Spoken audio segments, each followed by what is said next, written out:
যেসব বিষয়ে সব রাজনৈতিক দল ঐক্যমতে এসেছেন তাদেরকে নিয়ে গঠিত হবে এই জুলাই সনদ। পার্লামেন্ট, যে পার্লামেন্ট আগামী দিনের ভাগ্য নির্ধারণ করবে। এই ধরনের সনদের আমাদের প্রয়োজন নাই। খুললে দেখবেন যে ঐক্যমতের সংস্কার।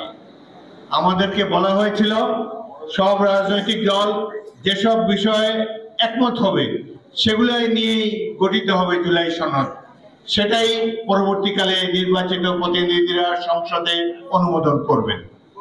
এখন কেন আবার নোট অফ ডিসেন্টকে অন্তর্ভুক্ত করা হলো এবং সেই নোট অফ ডিসেন্টকেও বাদ দিয়ে দেওয়া হয়েছে চূড়ান্ত ঘোষণার মধ্যে? আমরা তো ডিসেন্ট দেখতে চাই না। যেসব বিষয়ে সব রাজনৈতিক দল ঐক্যমতে এসেছেন তাদেরকে নিয়ে গঠিত হবে এই জুলাই সনদ। কিন্তু এই দেশে কিছু কিছু আতেল আছে যারা মুক্তিযুদ্ধের সময় কোনো অংশগ্রহণ তাদের ছিল না। ঢাকা বিশ্ববিদ্যালয়, অন্যান্য বিশ্ববিদ্যালয় ভালোভাবে চলেছে।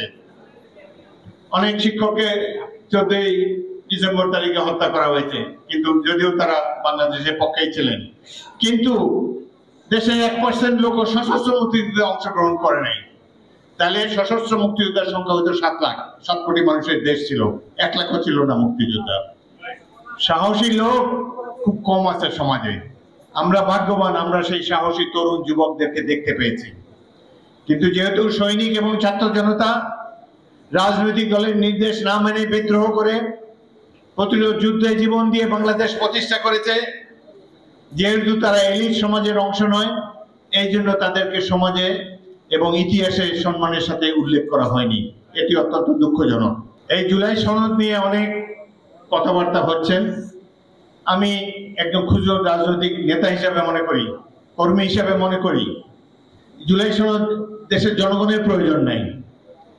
জুলাই সনদ হয়তো কিছু কিছু ব্যক্তি যারা এখানে উপদেষ্টা হয়েছেন, যারা ভবিষ্যতে বাংলাদেশে বসবাস করতে গেলে অনেক প্রশ্নের সম্মুখীন হবেন, তাদের জন্য হয়তো এই জুলাই সনদের প্রয়োজন আছে।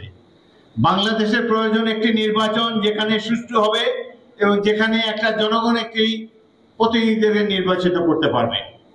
আমরা আশা করব আগামীতে একটি জাতীয় সংসদ নির্বাচন সুষ্ঠুভাবে সম্পাদিত হবে।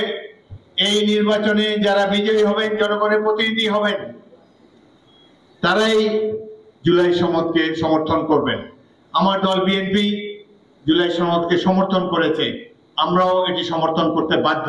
কিন্তু এটার মধ্যে এমন এমন জিনিস ঢুকাবেন না যেটি নিয়ে আগে আলোচনা হয় নাই, ঐক্যমত কমিশনের মিটিংয়ে আলোচনা হয় নাই। সেসব জিনিসও চূড়ান্ত খসড়ার মধ্যে আমাদের সাথে দেওয়া হয়েছে, যেটি মহাসচিব একটু পরে আপনাদেরকে বলবেন। এই ধরনের সনদের আমাদের প্রয়োজন নাই। আমাদের প্রয়োজন একটা পার্লামেন্ট, যে পার্লামেন্ট আগামী দিনের ভাগ্য নির্ধারণ করবে, যে পার্লামেন্ট এই সনদকেও বাস্তবায়িত করবে এবং আগামী দিনে গণতন্ত্রকে পরিপূর্ণভাবে বিকশিত করতে সক্ষম হবে। তাহলে এই ধরনের এই যে বিদেশ থেকে আমদানি করা কয়েকজন তথাকথিত পণ্ডিত ব্যক্তির পণ্ডিতির মাধ্যমে যে সমাবেশ, যেই সনদ বারবার আমরা দেখতে পাচ্ছি, সনদের কোনো প্রয়োজন নাই। প্রয়োজন একটি প্রতিনিধিত্বশীল জাতীয় সংসদ, সত্যিকারের জন্য প্রতিনিধি, যারা আগামী দিনে বাংলাদেশের ভাগ্য গড়ে তুলবে। তারা নির্ধারণ করবে আগামী দিনে বাংলাদেশের গতিপথ কি হবে। এমনকি নির্বাচন যে কয়টি রাজনৈতিক দলের সাথে মিটিংয়ে ডাকা হয়েছে, এই রাজনৈতিক দলেরও পুরো অধিকার নাই এই দেশের ভবিষ্যৎ নির্ধারণ করার জন্য।